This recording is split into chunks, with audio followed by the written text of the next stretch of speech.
तो dear friends, आज हम लोग शुरुआत करने वाले हैं कि how to handle financial data using पांडा।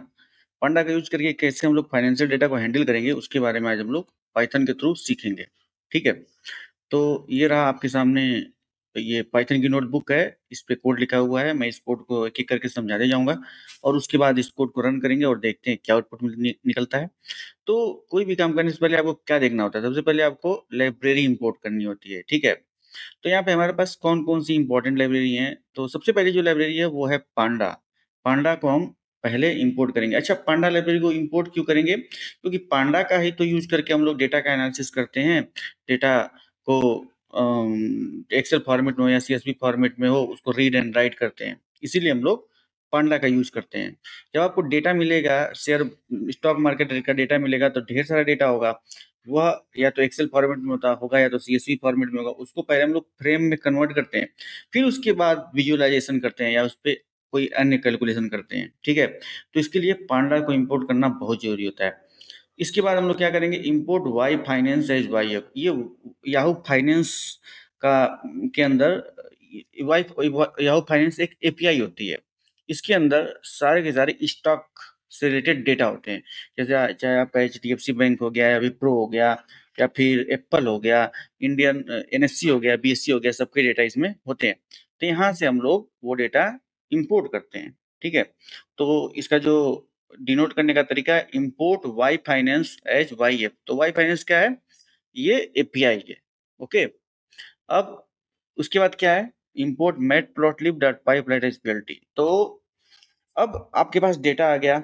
अब उसके बाद आप चाहेंगे भाई मैं डेटा को थोड़ा विजुअलाइज कर लूं कि मेरा डेटा दिखता कैसे है, उसका थोड़ा ग्राफ बना लूं, उसका चार्ट बना लूं कि मैं अच्छे से उसको विजुअलाइज कर सकूं कि कब ऊपर जा रहा है, कब नीचे जा रहा है, कब बाई हो रहा है, कब सेल हो रहा है। ठीक है, आखिर में मेरा स्टॉक मार्केट का डेटा दिखता कैसे है, उसके लिए हम लोग मैट प्लॉटलिब लाइब्रेरी का यूज करते हैं। जैसे इसके नाम से स्पष्ट है, मैट प्लॉटलिब क्या कर रहा है? ये प्लॉटिंग के लिए यूज होता है। ठीक है, प्लॉटिंग के लिए यूज होता है। आपके डेटा को प्लॉट करने के लिए matplotlib dot pyplot library का यूज होता है।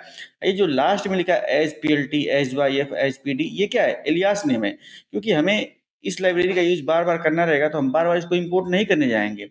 इसी एलियास नेम से ही हम लोग इसका पता लगाएंगे। ठीक है, ये समझ में आ गया? तो आगे चलते हैं अब। तो अब दूसरा काम हमारा क्या है? पहले चलो इस कोड को रन कर लेते हैं। जो आपने लाइब्रेरी इंपोर्ट किया है इसको रन कर लेते हैं। लाइब्रेरी क्या होती है?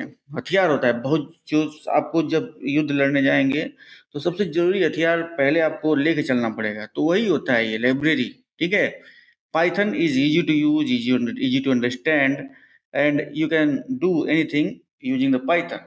तो पाइथन का यूज इसीलिए हम लोग आपको स्टॉक मार्केट में ट्रेडिंग के लिए करवा रहे हैं कि ये कोई भी समझ सकता है। इसके लिए जरूरी नहीं है कि कोई बीटेक किया है, एमटेक किया है, कोई भी नॉर्मल ग्रेजुएशन हो, जिसको स्टॉक मार्केट करने का जज्बा है जिसके अंदर, वो इसको सीख सकता है, इसको समझ सकता है। ठीक है, नहीं तो क्या होता है, लोग किसी के बहकावे में आ जाते हैं, किसी के गलत टिप्स पे आ जाते हैं और कहीं भी पैसा लगा देते हैं। ठीक है, उससे उनको नुकसान हो जाता है। लेकिन अगर इस चीज को आप लोग जान जाएंगे तो क्या होगा कि आपको पैसा कब लगाना है, कब मार्केट से कब आपको सेल करना है, कब बाई करना है, कब तक रहना है मार्केट के अंदर, ये सब आपको पता लगता रहेगा। इसीलिए इसका यूज किया जा रहा है। अब दूसरा काम आता है कि load live data using Yahoo finance API. तो इसमें हम लोगों को याहू फाइनेंस के अंदर लाइव डेटा मिलता है। जैसे कि लाइव डेटा मतलब जो ट्रेडिंग हो रही होती है, आज के दिन जो ट्रेडिंग हो रही होती है उससे रिलेटेड जो डेटा होता है उसको हम लोग इंपोर्ट कर सकते हैं। ठीक है, उस पर हम लोग कैलकुलेशन लगा सकते हैं। तभी तो आखिर में हम लोग सीख रहे हैं पाइथन। और क्या मतलब है इसको सीखने का? ताकि हम लोग लाइव डेटा पे अपना एनालिसिस कर सकें, लाइव डेटा को पढ़ सकें, लाइव डेटा के बारे में सीख सकें। इसके लिए हम लोग ये कर रहे हैं। ओके, तो आपको क्या करना पड़ेगा? Downloading historical data for a specific time. जैसे कि स्पेसिफिक स्टॉक के लिए आपको हिस्टोरिकल डेटा अगर इंपोर्ट करना है, डाउनलोड करना है, तो उसे हम लोग पहले डाउनलोड करें। जैसे डेटा इक्वल टू डेटा नाम का मैंने वेरिएबल बनाया, वाई एफ डॉट डाउनलोड। और वाई एफ क्या है? वाई फाइनेंस को मैंने as a Y F alias ने इसका लिखा हुआ था। तो वाई एफ डॉट डाउनलोड यानी कि याहू फाइनेंस से डाउनलोड करो। ठीक है, क्या डाउनलोड करो? एप्पल का स्टॉक डाउनलोड करो। और कब से कब तक का डाउनलोड करो? 1/1/2021 से लेकर 1/1/2024 तक का डाउनलोड करो। जितना टाइम तक आपको डाउनलोड करना है उतने टाइम को उसको बताना पड़ेगा कि भाई मुझे यहाँ से यहाँ तक का डेटा चाहिए, तब जाके वो आपको उसका डेटा दे देता है। ठीक है, अब आप चाह रहे हैं कि मैंने जो डाउनलोड किया है वो दिखता कैसा है, उसके रोज या कॉलम कैसे हैं, ठीक है, उसमें क्या क्या फील्ड्स हैं, उसके बारे में आपको जानना है। तो उसके लिए हमने कहा प्रिंट डेटा डॉट हेड। जैसा मैंने आपको बताया था कि डेटा डॉट हेड फंक्शन जो होता है वह आपके डेटा के टॉप 5 रोज को दिखाता है। ठीक है, तो चलिए इस कोड को रन करके देखते हैं कि आखिर ये कोड हमें देता क्या है। तो मैंने इस कोड को रन किया। सबसे पहले मैंने लाइब्रेरी इंपोर्ट कर ली, फिर उसके बाद मैंने डेटा को डाउनलोड किया। कहाँ से डेटा को डाउनलोड किया? याहू फाइनेंस से डेटा को डाउनलोड किया। और जिस भी टिकर का यानी जिस भी स्टॉक का आपको डेटा चाहिए उसका नाम लिखना है सिंगल कोट के अंदर। उसके बाद आपको स्टार्ट डेट लिखनी है एंड एंड डेट लिखनी है। फिर उसको आप डिस्प्ले कराना चाहते हैं, उसके बारे में जानना चाहते हैं, इंफॉर्मेशन लेना चाहते हैं, तो टॉप 5 रोज के लिए डेटा डॉट हेड फंक्शन आप यूज कर सकते हैं। अगर आपको 10 रोज चाहिए तो डेटा डॉट हेड 10 कर लो, इससे आपको 10 रोज मिल जाएंगे। ठीक है, अगर आपको 20 रोज चाहिए तो उस तरीके से आप उसको बदल सकते हैं। ओके, तो यहाँ पे हमारा डेटा मिल गया। जैसे डेट है यहाँ पे, फिर ये उसके कॉलम है कि कौन कौन से उसके अंदर कॉलम होंगे आपके डेटा के अंदर। ठीक है, तो ये उसका इंफॉर्मेशन है। तो अब चलते हैं नेक्स्ट वाले पे, data exploration and understanding the data structure. अब हमें डेटा के स्ट्रक्चर को समझना है। तो आपका डेटा क्या है? वही वही याहू फाइनेंस के अंदर से जो मैंने एप्पल का स्टॉक डाउनलोड किया था वही आपका डेटा है इस समय। तो पहले हम करेंगे कि display basic information about the data set. तो उसके लिए क्या करेंगे? Print data dot info. तो इन्फो मतलब बेसिक इंफॉर्मेशन हमें चाहिए, तो डेटा डॉट इन्फो का यूज करेंगे तो हमें डेटा के बारे में बेसिक इंफॉर्मेशन मिल जाएगी। अब हम ये चाहते हैं कि summary statistics for numerical column मिल जाए हमें, तो उसके लिए डेटा डॉट डिस्क्राइब का यूज करना पड़ेगा। अगर हमें न्यूमेरिकल कॉलम का स्टेटस चाहिए तो हम लोग डेटा डॉट डिस्क्राइब का यूज करेंगे। तो चलिए पहले एक एक करके हम लोग इसको रन करेंगे। पहले पहला वाला कोड कोड रन करते हैं। इसको मैं कमेंट डाल देता हूँ। किसी भी लाइन के आगे अगर हैश टैग कर देंगे तो वो कमेंट में कन्वर्ट हो जाएगा। ठीक है, तो अभी हमारा पहला वाला कोड रन होगा और इसका आउटपुट निकलेगा।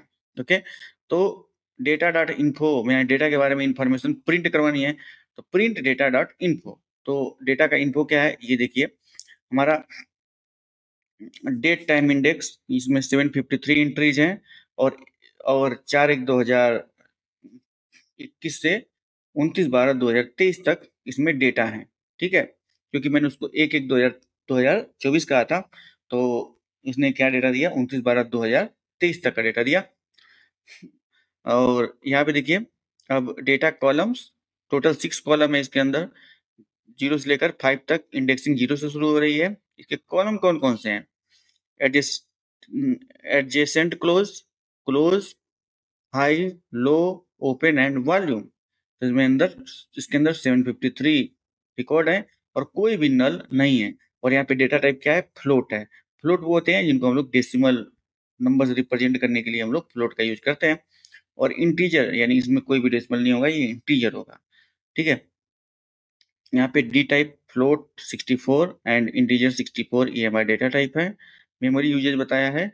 इस तरीके से हमें अपने डेटा के बारे में जो भी इंफॉर्मेशन चाहिए वह डेटा डॉट इन्फो फंक्शन का यूज करके हमें मिल जाती है। उसके बाद हम सोच रहे हैं कि अब अपने डेटा का न्यूमेरिकल जो वैल्यू है उनके बारे में मुझे जानना है। तो मैं क्या करूँगा?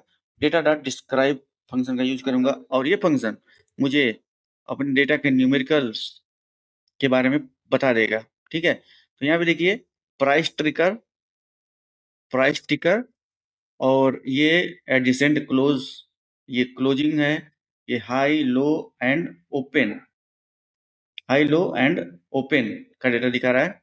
फिर यहाँ पे देखिए प्राइस टिकर एंड वॉल्यूम में एपीएल। तो जैसे कि मीन क्या है, काउंट क्या है, मीन क्या है, स्टैंडर्ड डेविएशन क्या है, मिनिमम वैल्यू क्या है, 25 परसेंटाइल क्या है, 50 परसेंटाइल क्या है, 75% क्या है, और मैक्स क्या है।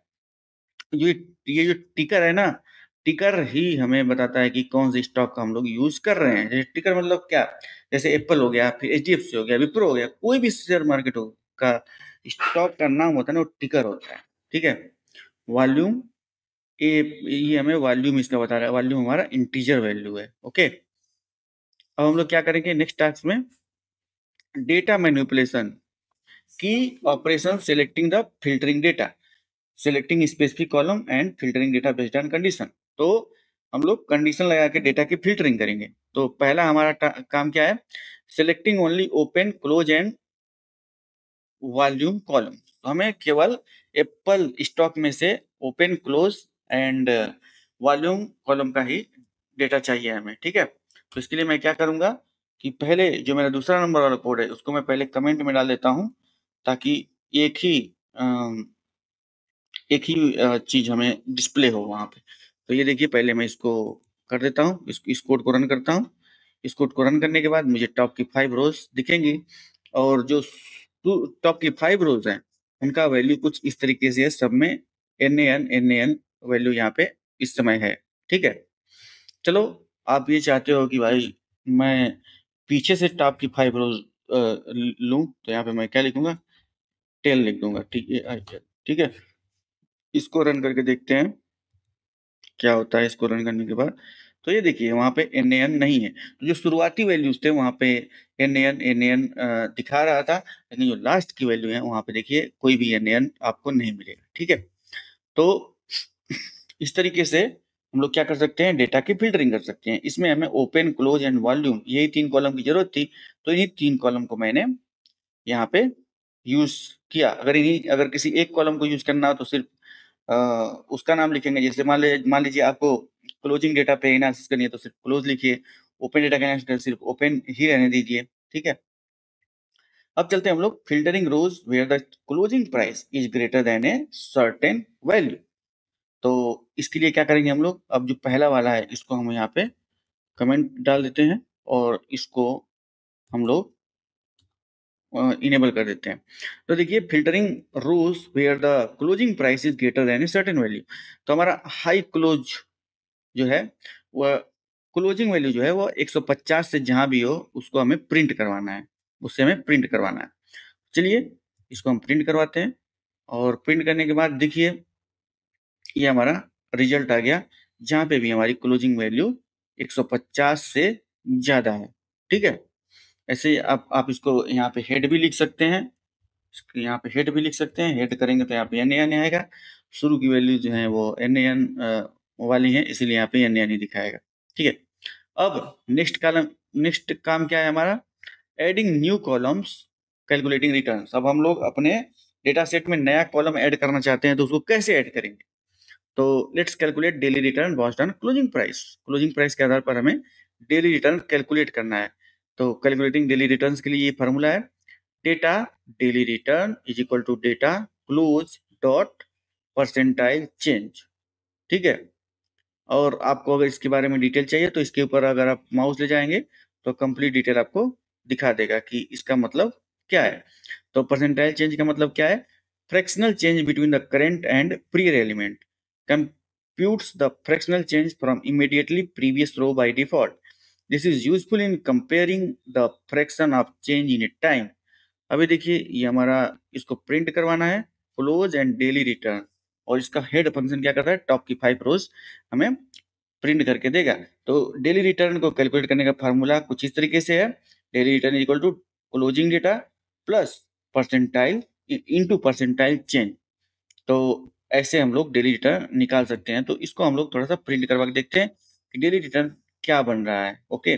तो ये क्लोजिंग पॉइंट है, ओके, और ये डेली रिटर्न है, ओके। तो 0.012364 ये 5 जनवरी का डेली रिटर्न मिला हमें, और जो दूसरा डेटा है माइनस में है, ये दूसरे दिन का है, और थर्ड वाला है 0.034123, ये 7 जनवरी का रिटर्न है। तो ये देखिए किस तरीके से हमें रिटर्न वैल्यू आपका ये बता दे रहा है। यहाँ पे क्लोजिंग वैल्यू भी बता दे रहा है, ठीक है, और यहाँ पे डेट बता दे रहा है, इसका किस डेट को क्या क्लोजिंग वैल्यू है और क्या रिटर्न है, ये सभी के सभी डेटा हम लोग कैलकुलेट कर सकते हैं। अब आगे चलते हैं हम लोग, data visualisation and analysing the trend, okay. So visualisation data help in interpreting trends and pattern, and we will plot the closing price and daily returns. Okay, तो इसके लिए यहाँ पे plotting the closing price over time, हमें closing price का plot तैयार करना है। तो उसके लिए हमने क्या कहा था, हम लोग मैट प्लॉटली लाइब्रेरी का यूज करते हैं, जो कि मैंने आपको शुरू में बताया था, और इस लाइब्रेरी को हमने इंपोर्ट भी किया था। तो जो भी आपको करना है, उस लाइब्रेरी को पहले आपको इंपोर्ट करना होता है, उस लाइब्रेरी को पहले इंपोर्ट करना होता है। ठीक है, मैट प्लॉटली लाइब्रेरी का यूज करके हम लोग डेटा का विजुअलाइजेशन कर सकते हैं। तो हमें करना क्या है, plotting the closing price over time. तो ये हमारा डेटा क्या, क्लोजिंग प्राइस को चूंकि हमें प्लॉट करना है, तो डेटा क्लोज प्लॉट करना है, और जो हम प्लॉट करेंगे उसका टाइटल क्या होगा, closing price over time. And figure size क्या है, 10/5, मतलब 10/5 का इसका एरिया है। ठीक है, उसके बाद प्लॉट डॉट एक्स लेवल, मतलब एक्स एक्सिस पे डेट रहेगा, और प्लॉट डॉट वाई लेवल पे हमारा क्लोज, वाई एक्सिस पे क्लोज प्राइस रहेगा। पीएलटी डॉट शो करके हम इसको विजुअलाइज करवाएंगे। ओके, तो चलिए इसको मैं रन करके दिखाता हूँ कि क्या हमारा विजुअलाइजेशन निकलता है, plotting the closing price over time. तो इस तरीके से जब हमने इसको विजुअलाइजेशन किया, तो कुछ इस तरीके से हमें देखने को मिला। इसको मैं थोड़ा छोटा कर देता हूँ ताकि आपको पूरा दिखे। तो ये रहा हमारा डेट, और ये है हमारा क्लोज प्राइस, और ये हमारा क्लोजिंग प्राइस ओवर टाइम। तो हमारा डेटा था 1/1/2021 से लेकर के 1/1/2024 तक। ओके, और ये हमारा क्लोजिंग प्राइस है। तो यहाँ पे देखिए 1/1/2021 को जो हमारा क्लोजिंग प्राइस था, वह था 127 कह सकते हैं इसको, 127। और ये जो रेंज है 1/1/2021 से 5/2021 तक, यानी कि ये टोटल 6 महीने की है। ठीक है, फिफ्थ 5 महीने का ये रेंज है। ओके, उसके बाद ये देखिए फिर नेक्स्ट ये फिफ्थ मंथ का रेंज है, फिर इसके बाद नेक्स्ट फिफ्थ मंथ का ये रेंज है। तो इस तरीके से 5-5 महीने के रेंज पे ये दिखा रहा है। ओके, तो ये इस तरीके से हम लोग विजुअलाइजेशन कर सकते हैं। ये देखिए जो इसका टाइटल है, उसको लिखने के लिए मैंने क्या किया, title closing price over time, जब उसका टाइटल दे दिया, तो ये देखिए क्लोजिंग प्राइस ओवर टाइम यहाँ पे लिख करके आ गया। अब एक्स एक्सिस में आपको क्या लिखवाना है, डेट, मतलब आपको हॉरिजॉन्टल डेट चाहिए, और वर्टिकल आपको कीजिए क्लोज प्राइस। तो यहाँ पे पीएलटी डॉट वाई लेवल क्लोज प्राइस मैंने डाल दिया, और इसको मैं विजुलाइज करवाने के लिए पीएलटी डॉट शो फंक्शन का यूज किया।